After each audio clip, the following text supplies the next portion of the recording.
Hello दोस्तों, अवर study notes channel में आपका स्वागत है। दोस्तों, जैसा कि हम लोग जान रहे हैं, आज गांधी जयंती 2 अक्टूबर है। 2 अक्टूबर को दोस्तों हम लोग गांधी जयंती मनाते हैं। तो दोस्तों, आज आज हम लोग जो टॉपिक लेकर के आए हैं ना, आज हम लोग टॉपिक के बारे में पढ़ेंगे जो गांधी जी से रिलेटेड है। दोस्तों, हम सभी एग्जाम में हम लोग देख रहे होंगे कि गांधी जी से रिलेटेड जो है बहुत सारा क्वेश्चन जो है पूछा जाता है एग्जाम में। तो आज हम उसी पे आज गांधी जी का टॉपिक ही लेकर के हम आप लोग के सामने आए हैं। जो आज गांधी जी का जन्म जयंती है, जन्म दिवस है, और वही हम सोचे कि आज इन्हीं के बारे में जितना भी इम्पोर्टेंट क्वेश्चन और इनसे रिलेटेड जो भी कहानी है, रोचक कहानी, बहुत ही रोचक इंटरेस्टिंग कहानी है इनका, और वही कहानी से जो है ना दोस्त, बार बार क्वेश्चन पूछ लिया जाता है आप लोगों से एग्जाम में। तो आज हम इन्हीं के बारे में जो है चर्चा करेंगे, और उसी चर्चा के माध्यम से हम लोग जो है क्वेश्चन को देखते हुए और इनसे रिलेटेड जो भी क्वेश्चन एग्जाम में पूछा जाता है, जो बनेगा क्वेश्चन, उसका भी हम लोग बात करते हुए आगे बढ़ेंगे। दोस्तों, इनका कहानी बहुत ही इंटरेस्टिंग है, बहुत ही रोचक कहानी है। तो हम लोग ध्यान से एक बार जरूर इनको देखेंगे, जरूर समझेंगे कहानी को। आप लोग को देखिएगा, आप लोग को लास्ट में बहुत मजा आएगा, बहुत ही मजा आने वाला है इस टॉपिक में। क्योंकि गांधी जी हम लोग जान रहे हैं कि इनका शुरू से लेकर के स्ट्रगल जीवन रहा, और लास्ट लास्ट तक में जो है इनको गोली से हत्या कर दिया जाता है, गोली मार करके। तो बहुत ही इंटरेस्टिंग कहानी, हमारे देश के लिए यह बहुत ही बड़ा काम किए, और जिनका परिणाम हुआ कि पूरा देश में इनको राष्ट्रपिता के नाम से जाना जाता है। तो हम लोग इसी पे चर्चा करेंगे, और इनका थोड़ा सा परिचय लेंगे हम लोग, थोड़ा इंट्रोडक्शन इनके बारे में पढ़ेंगे, थोड़ा सा निजी जीवन के बारे में, और इनका जो महत्वपूर्ण काम है स्वतंत्रता आंदोलन में जो मुख्य भूमिका इन्होंने निभाए, उस सब से रिलेटेड क्वेश्चन पूछा जाता है, और उन्हीं पे हम लोग को कहानी के माध्यम से चर्चा करते चलेंगे। तो आइए दोस्तों देखते हैं। पहला तो इनका इंट्रोडक्शन। 2 अक्टूबर 1869 में इनका जो है जन्म हुआ था। कहाँ हुआ था? तो गुजरात के पोरबंदर नामक स्थान पे। दोस्तों, देखते हैं इनसे रिलेटेड और पॉइंट को हम। तो दोस्तों, आइए देखते हैं हम लोग गांधी जी से रिलेटेड जो पॉइंट है या जो कहानी है उनको समझते हैं। तो हम लोग स्टार्ट करेंगे। आज हम लोग देख रहे हैं गांधी युग। गांधी युग यहाँ पे जो है दोस्तों देख रहे हैं, गांधी युग की शुरुआत। गांधी युग की शुरुआत कब हुआ था, और इनसे रिलेटेड हम लोग इनका इंट्रोडक्शन और धीरे धीरे कहानी को समझते हुए आगे बढ़ेंगे। दोस्तों, हम लोग जान रहे हैं कि आधुनिक भारत को 3 पार्ट में बांटा गया था, जिसमें पहला पार्ट था उग्रवादी। पहला पार्ट था दोस्तों उदारवादी, फिर उग्रवादी, और तब जाकर के गांधी युग। दोस्तों, उदारवादी का काल हम लोग जान रहे हैं कि कांग्रेस का स्थापना 1885 में होता है। वहां से जो है उदारवादी का काल आता है, और जो कि 1905 तक चलता है, और 1905 से लेकर के दोस्तों 1919 तक जो है उग्रवादी का काल आता है, जिसमें बहुत सारा क्रांतिकारी घटना होता है, क्रांतिकारी आंदोलन होते हैं। तो वह काल जो है 1905 से 1919 तक चलता है। उसके बाद जो है 1919 से लेकर के 1948 तक जो है दोस्तों गांधी युग, इसमें जो है मेन रूप से भूमिका निभाते हैं गांधी जी। और गांधी जी के काल को ही, इस युग को हम लोग गांधी युग के नाम से जानते हैं, जिनका काल है 1919 से 1948। तो आइए हम लोग गांधी जी के बारे में जानते हैं। देखिए दोस्तों, आधुनिक भारत के इतिहास में उग्रवादी, जैसा कि हम चर्चा कर लिए हैं कि 1905 से 1919 तक इनका काल था। उग्रवादी युग के बाद गांधी युग की शुरुआत होता है। गांधी जी के नेतृत्व में आंदोलन को संचालित किया गया, और देश स्वतंत्र हुआ। इसलिए इस काल को हम लोग गांधी युग के नाम से भी जानते हैं। गांधी जी का नाम हम लोग जान रहे हैं मोहनदास करमचंद गांधी, जिनका जन्म जो है 2 अक्टूबर 1869 में हुआ था। कहाँ हुआ? तो दोस्तों गुजरात के पोरबंदर नामक स्थान पर जो है इनका जन्म हुआ। इनका पिता का नाम जो था करमचंद गांधी था, माँ की नाम पुतलीबाई, पत्नी का नाम कस्तूरबा गांधी, और इनके 4 पुत्र भी थे। दोस्तों, 4 पुत्रों में हरिलाल, उसके बाद है रामदास, मणिलाल, देवदास। दोस्तों, इनका 4 पुत्रों में आप लोग ध्यान रखेंगे, हीरालाल, मणिलाल, रामदास और देवदास। और पंचमा पुत्र के रूप में जो है इन्होंने जमनालाल बजाज को उपाधि दिया था। जमनालाल बजाज जो है इनके पुत्र नहीं थे, और जमनालाल बजाज को जो है पंचमे पुत्र के रूप में इन्होंने उनको उपाधि दिया था। तो ध्यान रखना है, इनके 4 पुत्र के बाद जो है एक जमनालाल बजाज का नाम याद रखना है, जो कि इनको पंचमे पुत्र की इन्होंने उपाधि दी थी।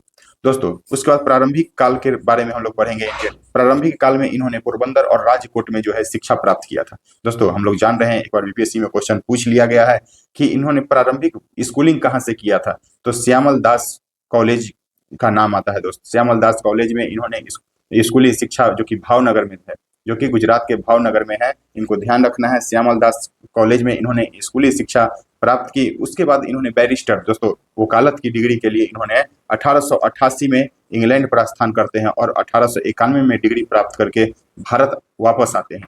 तो दोस्तों हम लोग देख रहे हैं कि 1891 में इन्होंने डिग्री प्राप्त करके जो है वापस आ जाते हैं भारत। और इनके पिता जो थे ना दोस्त, राजकोट के दीवान थे। पहले हम लोग स्कूलिंग शिक्षा श्यामालाल दास कॉलेज भावनगर को ध्यान में रखेंगे, जो कि बीपीएससी में क्वेश्चन पूछ लिया गया है। उसके बाद जो है दोस्त कॉलेज इन्होंने बैरिस्टर की डिग्री के लिए लंदन इंग्लैंड जाते हैं। 1888 में 3 साल का कोर्स होता है, जो कि 1891 में दोस्त डिग्री प्राप्त करके जो है भारत वापस आते हैं। और भारत वापस आने के बाद जो है इनके पिता राजकोट के दीवान थे, दीवान पद पर आसीन थे, और उन्होंने राजकोट में अपना प्रैक्टिस शुरू कर दी। दोस्तों जब बैरिस्टर की डिग्री लेकर के आते हैं, भारत वापस आते हैं, तो इनके पिता जो राजकोट में दीवान रहते हैं, उन्हें वहीं पे जो है यह भी रह करके अपना वकालत की प्रैक्टिस जो है शुरू करते हैं। लेकिन इनको सफलता जो है दोस्त नहीं मिलते हैं, सफलता गांधी जी को नहीं मिलता है यहाँ। उसके बाद जो है बम्बई रुख अपना लेते हैं, यानी कि जब राजकोट में इनको सफलता नहीं मिली, तब जाकर के बम्बई का रुख करते हैं, बम्बई में जाते हैं। वहां भी जो है दोस्त इनको असफलता हाथ लगता है। दोस्तों यह भी बहुत स्ट्रगल किए थे। उसके बाद देख लीजिए कि राजकोट में प्रैक्टिस शुरू किए, इनका असफल नहीं रहे। उसके बाद बम्बई गए, वहां भी इनको असफलता हाथ लगता है। और इसी क्रम में जो है 1893 में जो है अब्दुल्ला एंड कंपनी के केस एक जो है केस इनके पास आ जाता है, जो कि दक्षिण अफ्रीका से संबंधित था। और यही केस जो है इनके जिंदगी को बदल के रख देता है। तो दोस्तों इनसे हम लोग को भी प्रेरणा लेना चाहिए, और प्रेरणा की बात ही है, और प्रेरणा हम लोग को लेना चाहिए कि एक असफलता से हम लोग को घबराना नहीं चाहिए। हम लोग पॉजिटिव होकर के आगे की ओर बढ़ते रहेंगे। सफलता और असफलता एक सिक्का के ही दो पहलू है, हम लोग जानते हैं। और जैसे इनको असफलता नहीं, किसका किस्मत कब बदल जाए ना कोई नहीं जानता है। इसीलिए हम लोग का जो काम है अपना कर्तव्य करते रहना है, ईमानदारी से कर्तव्य करते रहेंगे, और सफलता मिल ही जाएगा। हम लोग को बस कहता है ना, कर्म करो फल की इच्छा नहीं करो। तो कर्म जो है अपना ईमानदारी पूर्वक करते रहेंगे दोस्त, रिजल्ट होगा ही होगा। देखिए कि गांधी जी एक दर दर दर ठोकर खाने के बाद जब इनको अब्दुल्ला कंपनी के केस मिलता है हाथ में, यह भी छोटा सा केस मिलता है, और यह दक्षिण अफ्रीका के लिए अपना प्रस्थान करते हैं, और वहीं पे से जाकर के यह केस जो है इनके लाइफ को बदल के रख देता है। तो ऐसे इनसे प्रेरणा लेना चाहिए, बहुत सारे लोगों से प्रेरणा लेना चाहिए। असफलता, अगर एक असफलता के बाद हम लोग पीछे हट रहे हैं, तो हम लोग से ज्यादा सबसे बड़ी मूर्खता इससे कुछ नहीं हो सकता है। असफलता हम लोग तैयारी करेंगे तो रिजल्ट और असफलता और असफलता तो ये तो अपना लाइफ का पार्ट है। तो दोस्तों आइए इसके आगे की बात करते हैं हम लोग। जब 1893 में है ना दोस्त, अब्दुल्ला कंपनी के केस में यह दक्षिण अफ्रीका जाते हैं। दक्षिण अफ्रीका जाने के क्रम में क्या होता है, गांधी जी इस मुकदमे में 1893 में जो है दक्षिण अफ्रीका प्रस्थान करते हैं। नेटाल जाने के, दक्षिण अफ्रीका का जो है प्रांत है, एक जगह का नाम है नेटाल। यहाँ देख लीजिए दोस्तों, यह थोड़ा कलर किया हुआ है, यह हम बहुत पहले हाईलाइट करके, अपना मेरा पढ़ने का तरीका यही है, हम ऐसे पढ़ते थे, तो थोड़ा सा मैनेज कीजिएगा। यह हाईलाइट पहले से किया हुआ है, इसमें हम कुछ नहीं कर सकते हैं। तो दोस्तों नेटाल जाने के क्रम में जो है गांधी जी के साथ पीटर पीटर मारित्जबर्ग, यह एक स्टेशन का नाम आता है दोस्त, जो कि दक्षिण अफ्रीका में है। और पीटर मारित्जबर्ग स्टेशन पर गांधी जी के साथ जो है ना अपमानजनक व्यवहार किया गया दोस्तों। जब यह केस के लिए 1893 में दोस्त गांधी जी जब दक्षिण अफ्रीका के लिए प्रस्थान करते हैं, तो मारित्जबर्ग स्टेशन पर इनके साथ क्या किया गया ना, इनके पास एसी का टिकट रहते हुए भी ट्रेन से जो है इनको उतार दिया गया। माने एसी का टिकट इनके पास है, अंग्रेज लोग इनसे भेदभाव करने लगे, और बोले कि मेरे साथ कैसे तुम बैठ सकता हो। तो टिकट रहने के बाद पहले तो इनको सीट से उतारा गया, सीट के से नीचे इनको बैठाया गया। फिर जब मारित्जबर्ग स्टेशन आता है, तो इनको धक्का देकर के जो है ट्रेन से उतार दिया जाता है। तो गांधी जी यहाँ जो है बहुत प्रभावित, अपने आप को बहुत गिल्टी फील करते हैं, और वहीं से जो है बहुत कुछ इनके माइंड में आता है, और वहीं पे रुकने का यह प्रयास करते हैं। देखिए जब इनको अपमानजनक व्यवहार किया गया और ट्रेन से उतार दिया। वर्तमान में इस स्टेशन का नाम जो है ना दोस्त, गांधी जी के नाम पर ही इस मारित्जबर्ग स्टेशन का नाम रख दिया गया है। जब गांधी जी, देखिए कि गांधी जी जब दक्षिण अफ्रीका पहुंचे ना, गांधी जी जब दक्षिण अफ्रीका पहुंचे, तो वहां भारतीयों की दयनीय दशा देख करके जो है काफी दुखी हो गए। दक्षिण अफ्रीका, भारत के लोग जो है दक्षिण अफ्रीका में जाकर के रह रहे थे, और वहां पे जब उनका दुर्दशा को गांधी जी देखते हैं, तो बहुत दुखी हो जाते हैं। गिरमिटिया, एक शब्द है गिरमिटिया कहा गया है उसको दोस्त। गिरमिटिया शब्द का अर्थ क्या होता है, वैसे भारतीय, देखिए यहाँ पे लिखा गया है, वैसे भारतीय जो अपना जीवन यापन के लिए जो है ना दक्षिण अफ्रीका में जाकर के बस गए हों, दक्षिण अफ्रीका में जाकर के बस गए हों जीवन यापन करने के लिए या मजदूरी करने के लिए। देखिए यहाँ पे लिखा गया है, वैसे भारतीय जो मजदूर के रूप में या रोजगार पाने के लिए दक्षिण अफ्रीका जाकर के बस गए। लेकिन उनको किसी प्रकार का अधिकार जो है नहीं मिला। दोस्तों इन लोगों से मजदूरी करवा लिया गया जाता था, उचित पैसा भी नहीं दिया जाता था। बहुत दुर्दशा जो है ना भारतीय का यहाँ पे खराब था। तो गांधी जी इस सब को सुनते हैं, देखते हैं, बहुत ही दुखी यहाँ पे वह हो जाते हैं। फिर जो क्या होता है, इन गिरमिटिया शब्द हम लोग समझ लिए। उसके बाद गांधी जी ने इन लोगों की दशा सुधारने के लिए दक्षिण अफ्रीका में रहने का जो है वर्ण निश्चय करते हैं और 1903 में जाकर के जो दोस्त इंडियन ओपिनियन नामक पत्रिका के माध्यम से अपनी बात को जो है सरकार के समक्ष रखने का प्रयास करते हैं। तो दोस्तों यही यहाँ से जो है इनका स्ट्रगल शुरू हो जाता है। और 1903 में दोस्तों यह क्वेश्चन कितना बार पूछ लिया गया है, इंडियन ओपिनियन किनका पत्रिका है? तो महात्मा गांधी। कहाँ से यह लिखे थे? तो दोस्तों कहाँ से संपादक किए थे यह? तो दक्षिण अफ्रीका में ही जो है इंडियन ओपिनियन नामक पत्रिका जो है 1903 में गांधी जी के द्वारा जो है संपादक पत्रिका जारी किया गया था। तो ध्यान में रखना है हम लोग को इंडियन ओपिनियन। उसके बाद क्या होता है दोस्त, 1903 में इंडियन ओपिनियन नामक पत्रिका अपनी बातों को सरकार के समक्ष रखने का प्रयास किया। उसके बाद 1904 में देखिए 1904 में गांधी जी ने नेटाल प्रांत में फिनिक्स आश्रम की स्थापना करते हैं। फिनिक्स आश्रम की स्थापना 1904 में गांधी जी ने कहाँ किया? तो नेटाल प्रांत जो कि दक्षिण अफ्रीका में है। नेक्स्ट हम लोग बात करते हैं दोस्त कि 1907 में देखिए 1904 के बाद 3 पढ़े हम लोग, उसके बाद 4 पढ़े, फिर पढ़ेंगे 1907। 1907 में गांधी जी क्या करते हैं कि अफ्रीका में ही सर्वप्रथम सत्याग्रह, इंपॉर्टेंट पॉइंट है दोस्त, कितना बार एग्जाम में पूछा गया है कि सर्वप्रथम गांधी जी ने सत्याग्रह का प्रयोग कहाँ किया था? तो वह दक्षिण अफ्रीका का जगह है, दक्षिण अफ्रीका में किए थे। कब किए थे? तो 1907, या डेट भी याद रखना है हम लोग को। तो दोस्तों 1907 में गांधी जी के द्वारा सर्वप्रथम सत्याग्रह का प्रयोग दक्षिण अफ्रीका में किया गया। फिर उसके बाद आगे बढ़ते हैं दोस्तों 1910 में जोहान्सबर्ग में जो है टॉल्स्टॉय फर्म की जो है स्थापना गांधी के द्वारा किया जाता है। टॉल्स्टॉय फर्म की स्थापना जो है गांधी जी के द्वारा 1910 में किया जाता है, जो वर्तमान में गांधी आश्रम के नाम से विख्यात है। उसके बाद है दोस्त, यहाँ तक गांधी जी रहते हैं दक्षिण अफ्रीका 1915 तक। उसके बाद जो है गांधी जी दक्षिण अफ्रीका से 1915 में भारत वापस आते हैं। और जब भारत वापस आते हैं दोस्त, तो इन्होंने अहमदाबाद के समीप कोचरब, यह भी इंपॉर्टेंट क्वेश्चन है, कोचरब नामक स्थान पर 1915 में ही इन्होंने एक आश्रम की स्थापना किया, जो कि साबरमती आश्रम के रूप में विख्यात हुआ। साबरमती आश्रम की स्थापना आपसे पूछ दिया जाए तो कोचरब नामक स्थान पे कब हुआ? 1915 में हुआ। तो दोस्तों ध्यान रखेंगे इस पॉइंट को, यह पूछा हुआ क्वेश्चन है। साबरमती आश्रम के रूप में जो है यह कोचरब नामक स्थान पर जो अहमदाबाद में है 1915 में आश्रम विख्यात हुआ। फिर से गांधी जी जो है भारत आने के बाद लगभग 1 सालों तक भारत का भ्रमण किया। दोस्तों गांधी जी तो दक्षिण अफ्रीका से ही फेमस हो गए थे।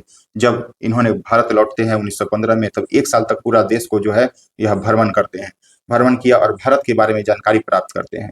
उसके बाद क्या होता है कि भारत में सफल आंदोलन को संचालित, इसके बाद इन्होंने जो है भारत में सफल आंदोलन संचालित करते हैं, जिसका वर्णन हम लोग निम्नलिखित संक्षिप्त रूप में अभी हम लोग गांधी जी के बारे में जान रहे हैं। और सब चीज के बारे में डिटेल्स जो है ना दोस्त, एक एक चैप्टर दिया गया है। तो हम लोग अभी ब्रीफ में एकदम शॉर्ट में और इम्पोर्टेंट चीज को देखते हुए आगे बढ़ रहे हैं दोस्तों। तब है अब मेन आंदोलन का गांधी जी का शुरुआत होता है। यहाँ पे देख लीजिए तो चंपारण सत्याग्रह 1917 10 अप्रैल को मनाया गया था चंपारण सत्याग्रह। तो यह अप्रैल 1917, पहले तो यही क्वेश्चन आपसे पूछा जाएगा कि चंपारण सत्याग्रह कब हुआ था? तो 1917 में जो है चंपारण सत्याग्रह हुआ था। जब गांधी जी भारत आने के बाद यह प्रथम सफल आंदोलन था गांधी जी का भारत आने के बाद।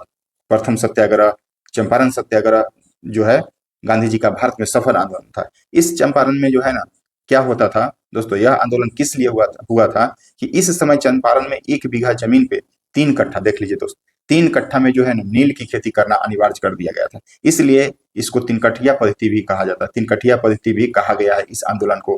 दोस्तों क्वेश्चन पूछा गया है कि चंपारण सत्याग्रह को और किस नाम से जाना जाता है? तो 3 कठिया पद्धति आंदोलन के भी बोल सकते हैं। 3 कठिया पद्धति क्या था? 20 कट्ठा में 3 कट्ठा जो है आपको 20 कट्ठा में 3 कट्ठा नील की खेती करना अनिवार्य कर दिया गया था। तो नील की खेती के लिए लोग आंदोलन क्यों कर दिए 3 कट्ठा के लिए? कि यहाँ पे क्या होता था ना दोस्त, एक तो नील की खेती जितना खर्च होता था किसानों को उचित दाम नहीं मिल पाता था। दूसरी तरफ क्या क्षति हो रहा था कि नील की खेती करने से जो है ना जमीन की उर्वरा शक्ति जो है नष्ट होती थी। जमीन की उर्वरा शक्ति नष्ट होती थी, उचित दाम भी नहीं मिल पाता था। तो किसान जो है इससे त्रसित होकर के आंदोलन के लिए जो है प्लान कर देते हैं और आंदोलन कर देते हैं। यह से किसान दुखी थे, उनको शोषण किया जा रहा था, तो यह लोग आंदोलन की तरफ जो है अपना रुख बदलते हैं। तो दोस्तों यही सब पॉइंट है यहाँ पे देखेंगे। नील की खेती करने से किसानों को उचित मूल्य नहीं मिलता था, साथ ही भूमि की उर्वरा शक्ति भी कम हो गई थी। परिणाम स्वरूप जो है मोतिहारी के समीप मुरली भरावा नामक गांव के रहने वाले राजकुमार शुक्ल, मुरली भरावा को याद रखना है, राजकुमार शुक्ल ने 1916 में लखनऊ में कांग्रेस का अधिवेशन जब हो रहा था दोस्त, लखनऊ का कांग्रेस अधिवेशन 1916 में जब हुआ, इसकी अध्यक्षता एसी मजूमदार, अंबिका चंद्र मजूमदार के द्वारा जो है इसकी अध्यक्षता किया जा रहा था। उसी में जो है गांधी जी शामिल हुए थे और राजकुमार शुक्ल भी उसमें शामिल हुए। तब जाके राजकुमार शुक्ल जो है गांधी जी से मुलाकात करते हैं और चंपारण की समस्या से जो है गांधी जी को अवगत करवाते हैं राजकुमार शुक्ल।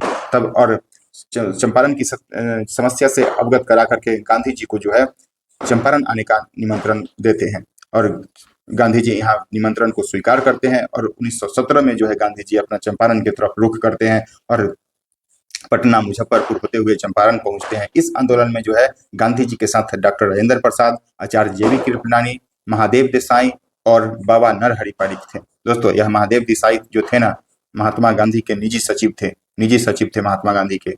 यह 1942 तक जो है इनके सचिव रहे थे। उसके बाद जो है प्यारे लाल का नाम आता है प्यारे निजी सचिव के रूप में। तो हम लोग को ध्यान रखना है, इस समय जो है गांधी जी के साथ ये लोग जो है बाबा नरहरि पारिक भी थे। इस आंदोलन में जो है गांधी जी का ये लोग साथ दिए थे।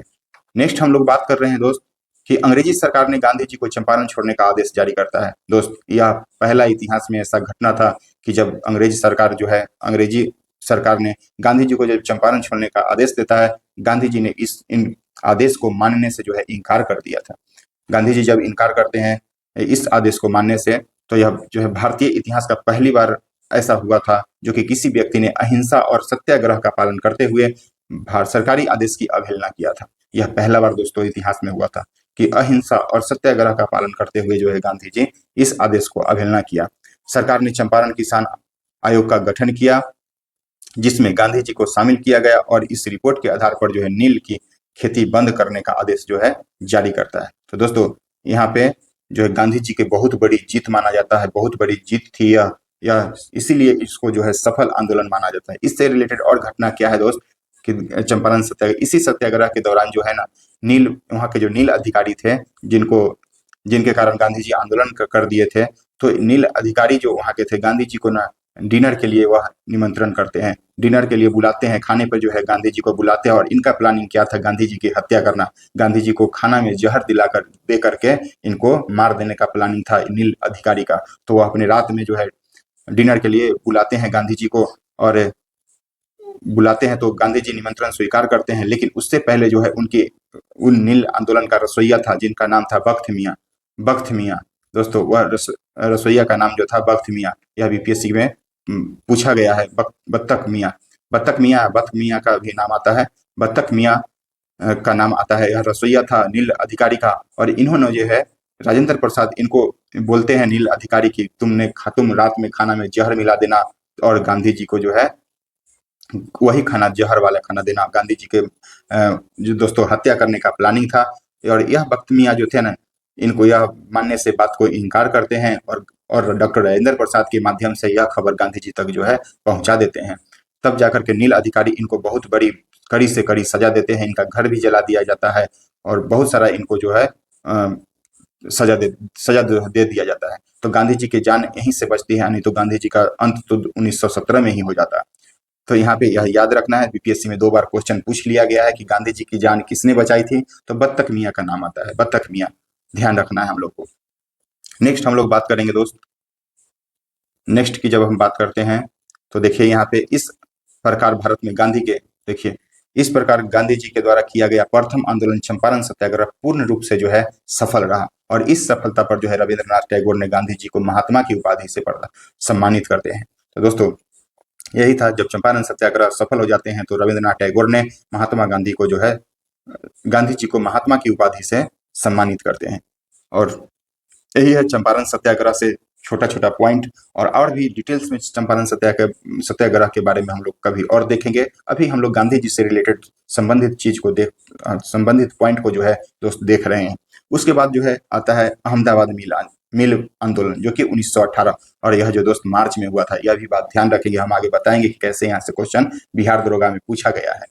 तो अहमदाबाद मिल मजदूर आंदोलन जो कि 1918 में हुआ। जब गांधी जी का चंपारण सत्याग्रह सफल होता है ना दोस्त, तो अहमदाबाद मिल मजदूर आंदोलन, यहाँ पे क्या हुआ था कि सरकार के द्वारा, जब यहाँ पे अहमदाबाद में जो था ना दोस्त, मिल मजदूरों ने गांधी जी को आमंत्रित किया था। जब चंपारण सत्याग्रह सफल हुआ तो वहां के मिल मजदूर ने गांधी जी को आने का आमंत्रित करते हैं। क्यों करते हैं? क्योंकि यहाँ के मिल मालिक जो थे ना, यहाँ पे उस टाइम प्लेग फैल गया था, और प्लेग फैल गया था तो यहाँ के मजदूर लोग जो है अपने घर को वापसी हो रहे थे। तब जाकर के मिल मजदूर ने 50% बोनस देने का वादा किया, और यह वादा किया, और उसके बाद जब प्लेग थोड़ा ही दिन में जब समाप्त हो जाता है ना, तो यह बोनस जो है देने से मिल मालिक जो है इनकार कर जाते हैं, जिससे मिल मजदूर, जो भी मजदूर लोग थे, वह आंदोलन के लिए उतर जाते हैं और गांधी जी को यहीं पे आमंत्रित करते हैं। तब जाकर के गांधी जी अहमदाबाद पहुंचते हैं और इनके साथ जो है मजदूरों का नेतृत्व करते हैं। तो यहाँ से एक पॉइंट क्या है दोस्त, ध्यान रखना है हम लोग को कि अंबालाल साराभाई ने, हम लोग दोस्त, यह क्वेश्चन कहीं ना कहीं पूछा गया है, इस पॉइंट में बुक में नहीं था तो हमने ऐड किया है। अंबालाल साराभाई ने इसका विरोध किया था।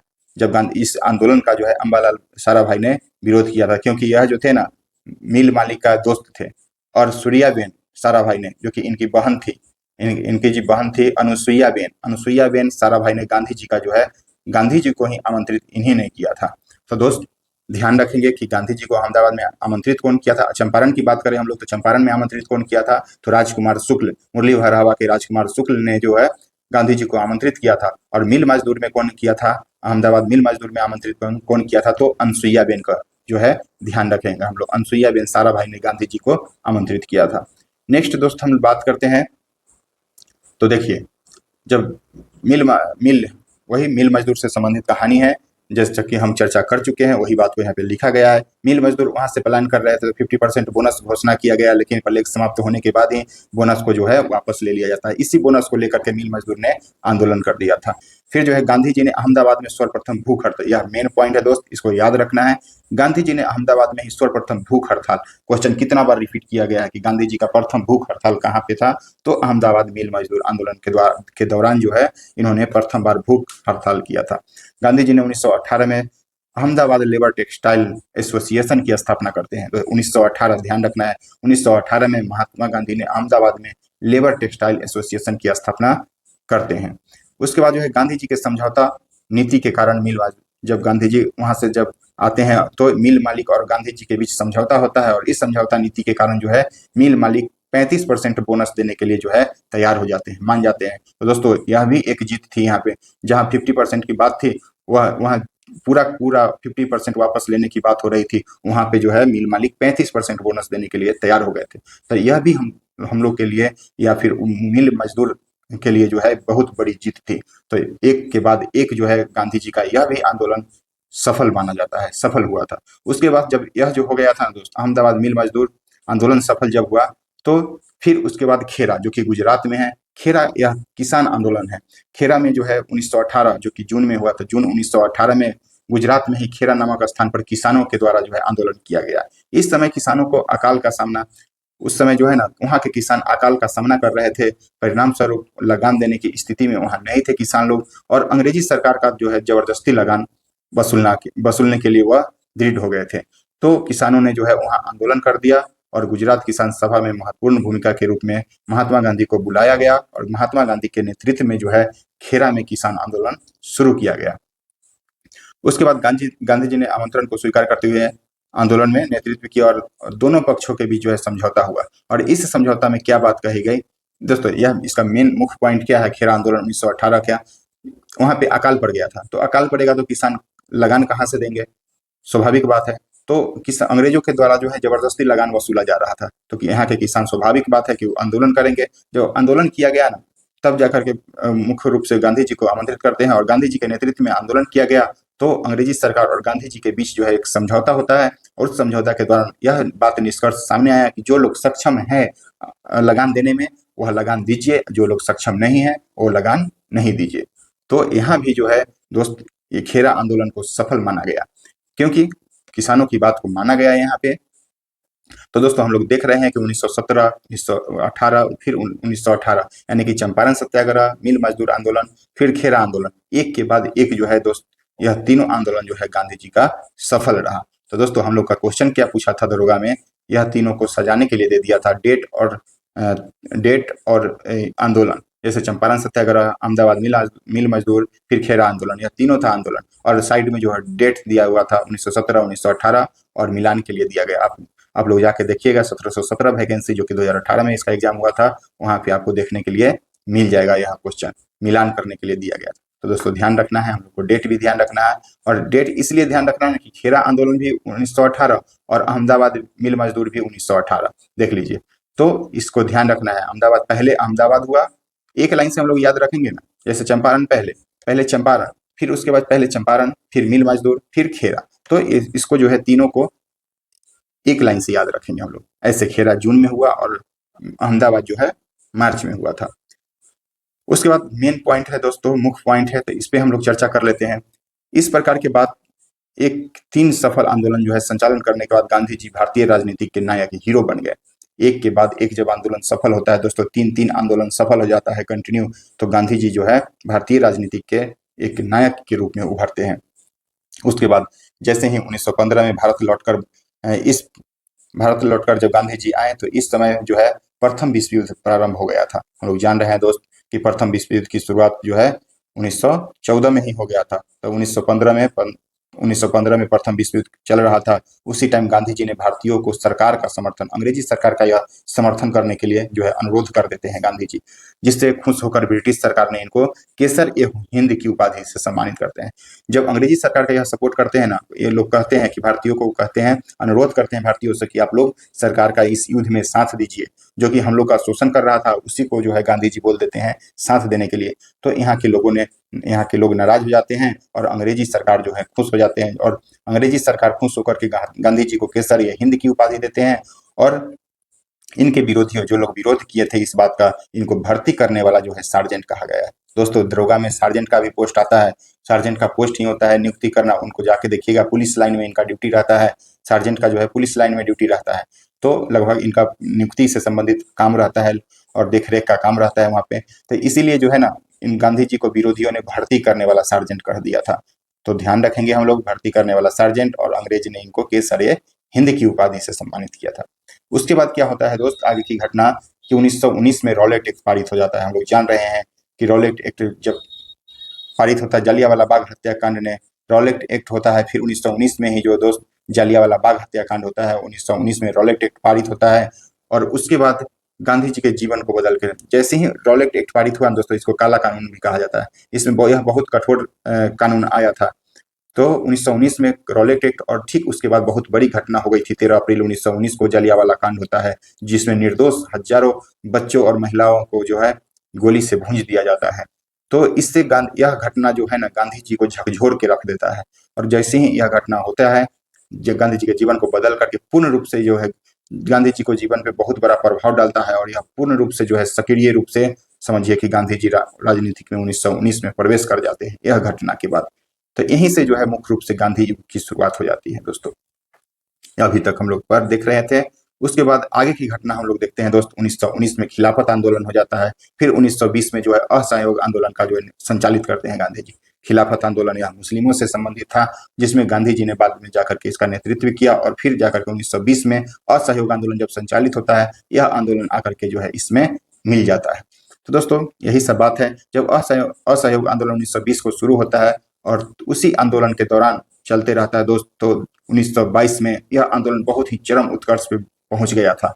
और जब चरम उत्कर्ष पे पहुंचा, चारों तरफ, भारत के चारों तरफ जो है यह आंदोलन जो है बहुत फेमस हो चुका था। उसी के दौरान 1905 फरवरी 1922 को चौरा चौरी नामक स्थान पर 22 पुलिसकर्मियों को जो है दोस्त उग्र भीड़ ने जिंदा जला दिया था, 22 पुलिसकर्मियों को, जिससे गांधी जी नाराज हो जाते हैं और 1922 में ही असहयोग आंदोलन को जो है वापस ले लेते हैं। इसलिए नाराज हो जाते हैं ना कि गांधी जी अहिंसा के जो है खिलाफ, अहिंसा के समर्थक थे, हिंसा के खिलाफ थे।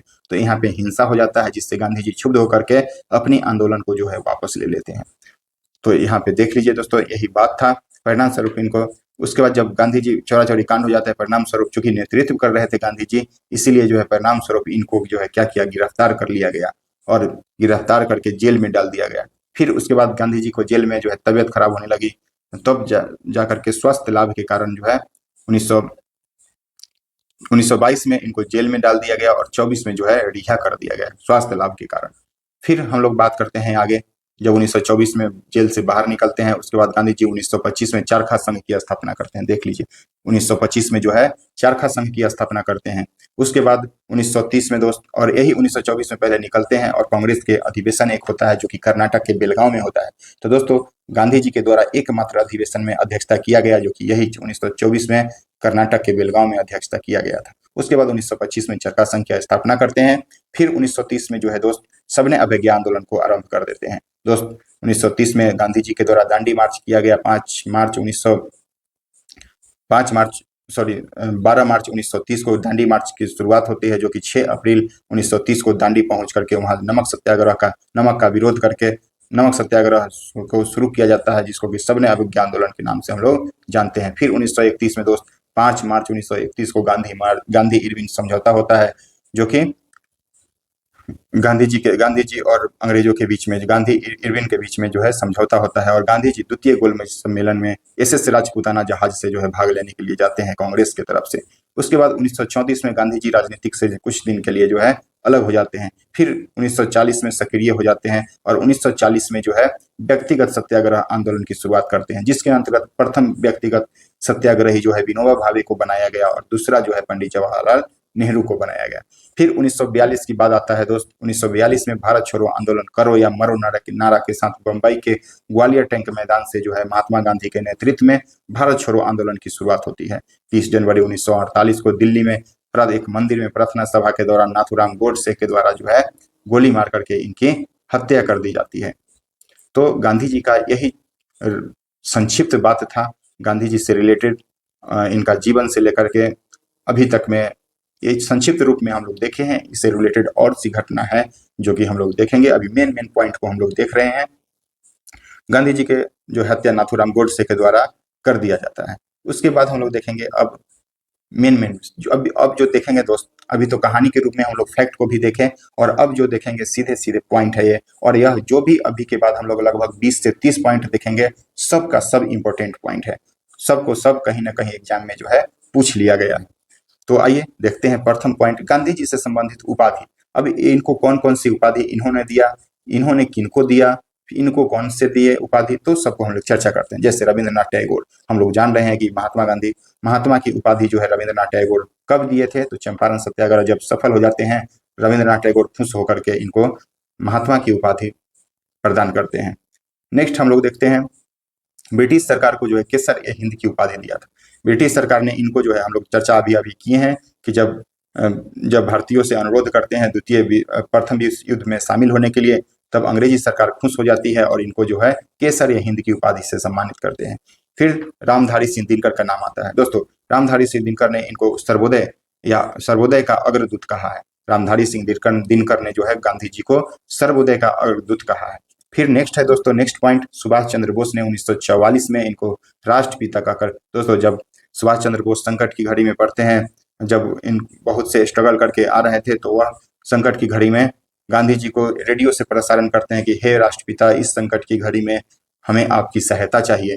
तो राष्ट्रपिता कह करके संबोधित किया था कौन, तो सुभाष चंद्र बोस ने। चाचा नेहरू, जवाहरलाल नेहरू को कहा जाता है, जो कि इन्होंने बापू कह करके संबोधित किया था महात्मा गांधी को। खान अब्दुल गफ्फार ने इनको जो है मलंग बाबा कह करके संबोधित किए हैं। नेक्स्ट है दोस्तों ब्रिटेन के मंत्री विंस्टन चर्चिल को हम लोग जान रहे हैं, जो कि इनको जो है अर्धनंगा फकीर कहा था। दोस्तों जब यह गोलमेज सम्मेलन के द्वितीय गोलमेज सम्मेलन में नहीं दोस्तों, यह जब गांधी इरविन समझौता होता है, तो उसी के दौरान जो है विंस्टन चर्चिल ने इनको अर्धनंगा फकीर कहते हैं। इसलिए कहता है ना कि गांधी जी आधा धोती को पहनते थे और आधा को ओढ़ते थे, इसलिए इसको अर्धनंगा फकीर विंस्टन चर्चिल के द्वारा कहा गया है। उसके बाद लॉर्ड माउंट का कथन है वन मैन बाउंड्री फोर्स ने फोर्स कह करके लॉर्ड माउंटबेटन संबोधित करते हैं। उसके बाद दोस्तों आइंस्टीन महोदय का कथन है हमारी आगामी पीढ़ी का हमारी आगामी पीढ़ी का शायद ही यह विश्वास करे कि यह ऐसा रक्त मंस का व्यक्ति भारत में जन्म लिया था। आइंस्टीन महोदय कहते हैं कि कोई आगामी पीढ़ी का शायद ही यह विश्वास करेगा गांधी जी के बारे में कि ऐसा रक्त मांस का व्यक्ति भी भारत में जन्म लिया था। उसके बाद है दोस्त, गांधी जी के विरोधियों ने इनको भर्ती करने वाला सार्जेंट कहा था। हम लोग जान रहे हैं कि जब प्रथम विश्व युद्ध में इन्होंने सपोर्ट करने के लिए कहा भारतीयों से, तो इनको विरोधी ने इनको भर्ती करने वाला जो है सार्जेंट कह करके संबोधित करते हैं। फिर से गांधी जी ने रविंद्रनाथ टैगोर को गुरु की उपाधि से सम्मानित किया। दोस्तों, रविंद्रनाथ टैगोर जब महात्मा गांधी को महात्मा की उपाधि से बदले में गांधी जी ने भी इनको गुरु की उपाधि से सम्मानित किया। फिर जो है महात्मा गांधी जी ने मोहम्मद अली जिन्ना को कायदे आजम कहते हैं, कायदे आजम जो है से सम्मानित करते हैं। कौन? मोहम्मद अली जिन्ना को महात्मा गांधी ने, जिसका अर्थ होता है महान नेता। कायदे आजम मतलब महान नेता, गांधी जी कहते हैं मोहम्मद अली जिन्ना को। फिर है दोस्तों गोपाल कृष्ण गोखले, जो कि इनके गुरु थे। महात्मा गांधी के गुरु गोपाल कृष्ण गोखले थे, जिन्होंने इनको कंसाइंस कीपर कहा के संबोधित करते हैं। कंसाइंस कीपर इनको कह करके गोपाल कृष्ण गोखले जो है संबोधित करते हैं। फिर आते हैं सरोजिनी नायडू के। सरोजिनी नायडू ने गांधी और इरविन को दो महात्मा का संज्ञा देते हैं। सरोजिनी नायडू जो थे, महात्मा गांधी जी और इरविन को दो महात्मा का कह करके संबोधित करते हैं। उसके बाद है गांधी जी ने राजेंद्र प्रसाद को देश रत्न की उपाधि देते हैं। देश रत्न राजेंद्र प्रसाद को देश रत्न की उपाधि जो है गांधी जी के द्वारा दिया जाता है। फिर है दोस्तों गांधी जी ने मदन मोहन मालवीय को महामना की उपाधि से सम्मानित करते हैं। फिर है गांधी जी ने चित्तरंजन दास को देश बंधु चित्तरंजन दास महात्मा गांधी ने कहा था। अब है दोस्त गांधी जी का कथन, वचन या नारा, एक वर्ष में स्वराज। दोस्तों, असहयोग आंदोलन के द्वारा हम लोग अभी चर्चा कर दिए हैं कि 1920 में जो है दोस्त 1920 में असहयोग आंदोलन शुरू हुआ था और यह जो है बहुत ही चरम उत्कर्ष पे पहुंच गया था यह आंदोलन। इसी दौरान जो है गांधी जी कहते हैं कि एक वर्ष में जो है स्वराज हम लोग को मिल जाएगा। स्वराज के गंध से मेरे नथुने फट रहे हैं। गांधी जी का यह कथन है कि स्वराज के गंध से मेरे नथुने फट रहे हैं। यह कथन जो है मतलब इतना यह आंदोलन भारी पैमाने पर फेमस हो गया था कि लग रहा था कि अब न तब देश को आजाद कर देगा अंग्रेज। तो ऐसा गांधी जी कहते हैं यहाँ पे कि एक वर्ष में स्वराज मिल जाएगा, स्वराज के गंध से मेरे नथुने फट रहे हैं। यह असहयोग आंदोलन के दौरान गांधी जी के द्वारा बोला जाता है। नेक्स्ट है दोस्तों स्वराज के गंध से हम चर्चा कर लिए हैं अभी। स्वराज के गंध से मेरे नथुने फट रहे हैं असहयोग आंदोलन के दौरान। नेक्स्ट हम लोग बात करते हैं दोस्तों शैतानी सरकार। जब रॉलेट एक्ट गांधी जी जब 1915 में आते हैं तो इन्होंने प्रथम विश्व युद्ध में भारतीयों को सब शामिल होने के लिए बात करते हैं, लेकिन जब 1919 में रॉलेट एक्ट पारित हो जाता है तब गांधी जी अंग्रेज को शैतानी सरकार कह करके संबोधित करते हैं। यह शैतानी सरकार है। फिर है दोस्तों ऐसा अवसर अगले 100 वर्ष में नहीं मिलेगा। खिलाफत आंदोलन के दौरान, खिलाफत आंदोलन 1919 में हुआ था दोस्तों। 1919 में जैसा कि हम लोग देखे हैं 1919 में खिलाफत, इसका नेतृत्व जो है गांधी जी के द्वारा किया गया। और इस समय क्या था ना, खिलाफत आंदोलन हिंदू और मुस्लिम सब एक हो गए थे, तो इसीलिए गांधी जी इस बात पर कहते हैं कि 100 वर्ष में भी ऐसा अवसर नहीं आएगा। नेक्स्ट है दोस्तों गांधी जी का कथन है, गांधी मर सकता है लेकिन गांधीवाद नहीं। यह 1931 के अधिवेशन जो कि कराची अधिवेशन हुआ था, जिसके कांग्रेस का कराची अधिवेशन 1931 में हुआ, जिसके अध्यक्षता सरदार वल्लभ भाई पटेल के द्वारा किया गया। और उसी में जो है सर्वप्रथम मौलिक अधिकार की बात कही गई और मौलिक अधिकार की सर्वप्रथम मांग किया गया। यह भी क्वेश्चन जो है दरोगा में पूछा गया है। और उसी दौरान जो है गांधी जी कहते हैं गांधी मर सकता है लेकिन गांधीवाद नहीं। तो दोस्त इसको ध्यान में रखना है, गांधी मर सकता है लेकिन गांधीवाद नहीं। नेक्स्ट है दोस्तों, या तो स्वतंत्रता प्राप्त करूंगा या अपने प्राणों का त्याग करूंगा, कभी आश्रम लौट के नहीं आऊंगा। दोस्तों यह सविनय अवज्ञा आंदोलन के दौरान जब गांधी जी दांडी मार्च पर निकलते हैं, उसी दौरान जो है यह बात को कहते हैं कि या तो स्वतंत्रता प्राप्त करूंगा या प्राणों का त्याग करूंगा, यह अब दोबारा जो है यह इस आश्रम में लौट के नहीं आऊंगा। दांडी मार्च के दौरान यह कथन करते हैं, सविनय अवज्ञा आंदोलन के दौरान। दोस्त फिर है नेक्स्ट क्रिप्स प्रस्ताव के बारे में। क्रिप्स प्रस्ताव के संबंध में गांधी जी का कथन है, यह आंदोलन ऐसा चेक है, क्रिप्स यह प्रस्ताव ऐसा चेक है जिसका बैंक जो है दिवालिया हो चुका है। पोस्ट डेटेड चेक के बारे में जो है कहा गया है। नेक्स्ट है दोस्तों, गांधी जी कहते हैं कि एक मुट्ठी बालू से कांग्रेस से भी बड़ा संगठन हम खड़ा कर सकते हैं। दोस्तों जब भारत छोड़ो आंदोलन के समय यह बात बोलते हैं, भारत छोड़ो आंदोलन जब शुरू करने का प्लानिंग चल रहा था तब गांधी जी और कांग्रेस के बीच में जो है थोड़ा अनबन हो गया, थोड़ा मतभेद हो रहा था। उसी टाइम गांधी जी क्षुब्ध होकर के कहते हैं, मैं एक मुट्ठी बालू से कांग्रेस से भी बड़ा जो है साम्राज्य खड़ा कर सकता हूं। तो दोस्त यह गांधी जी का यह कथन है। नेक्स्ट है दोस्तों, नेक्स्ट हम देख रहे हैं, नेक्स्ट देखेंगे, देखिए करो या मरो। थोड़ा सा पॉइंट और है दोस्त, लेकिन इंपॉर्टेंट पॉइंट है। करो या मरो, भारत छोड़ो आंदोलन। दोस्तों जैसा कि हम लोग चर्चा कर चुके हैं कि बंबई की ग्वालियर टंग मैदान से भारत छोड़ो आंदोलन का शुरुआत किया गया, और उसी में जो है गांधी जी कहते हैं करो या मरो का नारा के साथ जो है भारत छोड़ो आंदोलन शुरू होता है। हे राम, जब नाथूराम गॉडसे ने जो है 1948 में इनको गोली मारते हैं, तो यह इनका आखिरी वाक्य मुंह से निकला था, हे राम। नेक्स्ट है, यह हमारी हिमालय जैसी महान भूल है। चौरा चौरी कांड के समय में यह बोलते हैं दोस्तों। चौरा चौरी कांड जब होता है ना असहयोग आंदोलन के दौरान, तब कहते हैं कि यह हमारी हिमालय जैसी भूल था। जब 5 फरवरी 1922 को 5 फरवरी 1922 को जो है दोस्त चौरा चौरी कांड हो जाता है, जिसमें 22 पुलिसकर्मियों को जो है जिंदा जला दिया जाता है। उस टाइम जो है गांधी जी बोलते हैं कि यह हिमालय जैसी हमारी भूल थी। गांधी जी, अब दोस्तों गांधी जी के कुछ पुस्तक की चर्चा कर लेते हैं, जो कि एग्जाम के दृष्टिकोण से बहुत ही महत्वपूर्ण है। हर एग्जाम में, खासकर दरोगा के एग्जाम में दोस्तों, इनके पुस्तक से, पत्र से और पत्रिका से हमेशा एक क्वेश्चन पूछा गया है। आप जा करके देखिए क्वेश्चन बैंक को, हम आपको बताते हैं। देखिए, गांधी जी की प्रमुख पुस्तक है माई एक्सपेरिमेंट विथ ट्रूथ, सत्य पर मेरा प्रयोग, सत्य पे जो है मेरा प्रयोग। हिंद स्वराज, आपको बीपीएससी में भी पूछा गया है इस बार भी, और दरोगा, बिहार दरोगा में भी यह पूछा गया है, 2 बार यह पूछा गया क्वेश्चन है। सर्वोदय, गीता माँ, दोस्तों गांधी जी गीता को बहुत मानते थे। गीता जो पुस्तक है उनको बहुत माँ के समान जो है मानते थे, इसीलिए इन्होंने एक पुस्तक की रचना किया गीता माँ के रूप में। उसके बाद है सत्याग्रह और नैतिक धर्म, इनके 6 पुस्तक है दोस्तों, और यह अधिकांश तक हम लोग को याद रखना है। पहले तो ये माई एक्सपेरिमेंट विथ ट्रूथ, उसके बाद हिंद स्वराज को ध्यान में रखना है, यह हमेशा बार बार रिपीट किया जाता है। उसके बाद जो है सर्वोदय, गीता माँ और सत्याग्रह, ये सब को भी, नैतिक धर्म को भी याद रखना है हम लोग को।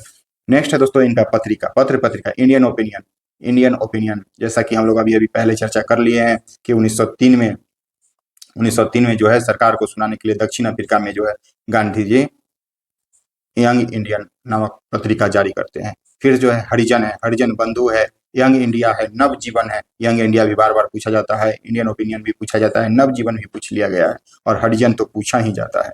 तो ध्यान में रखना है, एक भी पॉइंट इसमें से नहीं छूटे, कोई भी इसमें छोड़ने वाला पॉइंट नहीं है दोस्तों। चूंकि गांधी जी बहुत इंपॉर्टेंट है, तो इनसे रिलेटेड भी पॉइंट भी जो है उतना ही इंपॉर्टेंट होगा।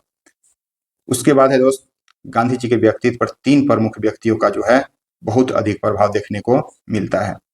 तो हम लोग आइए एक एक करके बात करते हैं कौन कौन से व्यक्ति हुआ थे। जिसमें सबसे हम लोग पहले बात करेंगे दोस्त, 3 व्यक्ति का गांधी जी पर बहुत अधिक प्रभाव देखने को मिलता है, जिसमें जॉन रस्किन का नाम आता है। दोस्तों इनका एक पुस्तक है अनटू द लास्ट, इनकी पुस्तक है जॉन रस्किन का। यही पुस्तक जो है गांधी जी पढ़ते हैं और इनसे बहुत ज्यादा जो है गांधी जी प्रभावित हो जाते हैं।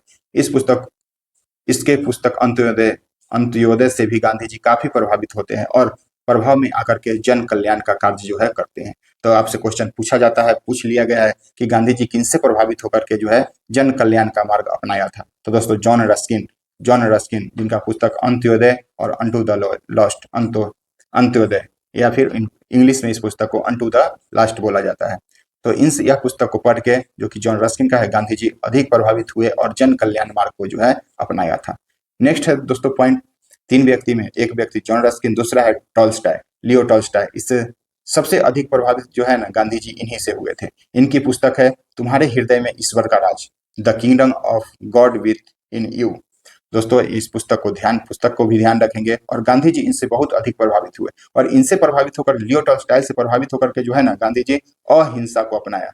हम लोग जानते हैं कि गांधी जी सत्य और अहिंसा के सबसे बड़े पुजारी थे। तो इन्होंने इनसे प्रभावित होकर के जो है गांधी जी अहिंसा को अपनाया था, लियो टॉल्स्टॉय से प्रभावित होकर।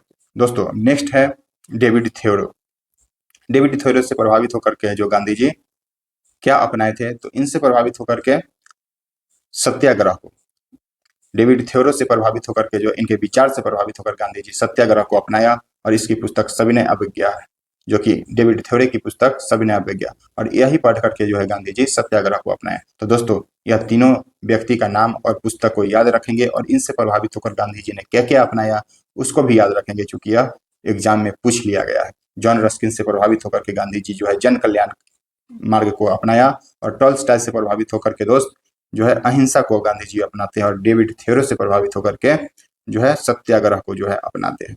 तो ये सब पॉइंट को ध्यान में रखेंगे हम लोग। अब आते हैं कुछ इनसे रिलेटेड विविध पॉइंट। तो विविध पॉइंट के रूप में जो है ना दोस्तों, बस थोड़ा है, 2-4-10 पॉइंट है। गांधी जी का आर्थिक सिद्धांत क्या कहलाता है? तो गांधी जी का आर्थिक सिद्धांत जो है ना, न्यासधारिता या ट्रस्टीशिप, न्यासधारिता या ट्रस्टीशिप जो है कहलाता है गांधी जी का आर्थिक सिद्धांत। फिर है दोस्तों सर्वोदय। सर्वोदय शब्द का सर्वप्रथम प्रयोग जो है गांधी जी के द्वारा किया गया था। फिर है नेक्स्ट पॉइंट, गांधी जी का प्रमुख हथियार हम लोग जान रहे हैं सत्य एवं अहिंसा। उसके बाद है गांधी जी ने खादी वस्त्र को आर्थिक स्वतंत्रता का जो है प्रतीक माना था। गांधी जी खादी वस्त्र को जो है आर्थिक स्वतंत्रता का प्रतीक माना था, क्योंकि यह खादी वस्त्र को बोलते थे देसी वस्त्र को अपनाओ और विदेशी को जो है बहिष्कार करो। फिर जो है गांधी जी सबसे ज्यादा प्रभावित भागवत गीता से थे, जिसको अपनी माँ के समान मानते थे। और भजन में इनका प्रमुख भजन था नरसिंह मेहता द्वारा लिखा गया वैष्णो जन तैन। वैष्णो जन तैन, इससे सबसे अधिक प्रभावित यह भजन से होते थे और यह भजन को बार बार गांधी जी सुनते थे। जिसके यह किनका भजन था? नरसिंह मेहता का, ध्यान रखना है, क्वेश्चन बीपीएससी में पूछा गया है। गांधी जी ने लघु एवं कुटीर उद्योग का समर्थन किया था। गांधी जी लघु एवं कुटीर उद्योग का जो है समर्थन किए थे।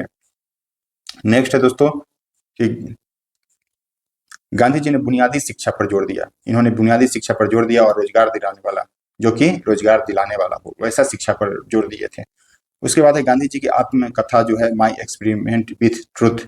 यह सर्वप्रथम जो है गुजराती भाषा, या बीपीएससी में पूछ लिया गया क्वेश्चन है किस भाषा में लिखा गया था, तो गुजराती भाषा में जो है लिखा गया है माई एक्सपेरिमेंट विथ ट्रुथ, जो कि इनकी आत्मकथा है। उसके बाद हिंद स्वराज, दोस्तों देख लीजिए हिंद स्वराज, जो कि बार बार पूछ लिया गया है, 1909 में जो है यह लिखा गया था। गांधी जी के द्वारा हिंद स्वराज की रचना 1909, यह डेट भी पूछ लिया गया है, 1909 में जो है लिखा गया है। तो दोस्तों गांधी जी से रिलेटेड यही सब पॉइंट था, जो हम लोग ब्रीफ में एक कहानी के तौर पे, और अपने पढ़े तो कहानी है लेकिन हम लोग को यह एग्जाम के दृष्टिकोण से पढ़े हैं और बहुत ही इंपॉर्टेंट पॉइंट को पढ़े हैं। दोस्तों याद रखिएगा, यह इसमें जितना भी पॉइंट बताए हैं सब कहीं ना कहीं एग्जाम में पूछा गया है और आपसे आगे भी पूछा जाएगा। अगर इस पेज को आप 2 पेज को कहानी के रूप में याद रखिएगा, आपको हर एग्जाम में जो है इसका बेनिफिट देखने को मिलेगा, 100% मिलेगा। आप सेट बनाइएगा, उसमें ही आपको देखने को मिल जाएगा। तो दोस्तों एक बार अच्छे से आप लोग वीडियो को रिवाइज करिएगा, देखिएगा, और अच्छा लगेगा तो शेयर कीजिएगा, सब्सक्राइब कीजिएगा।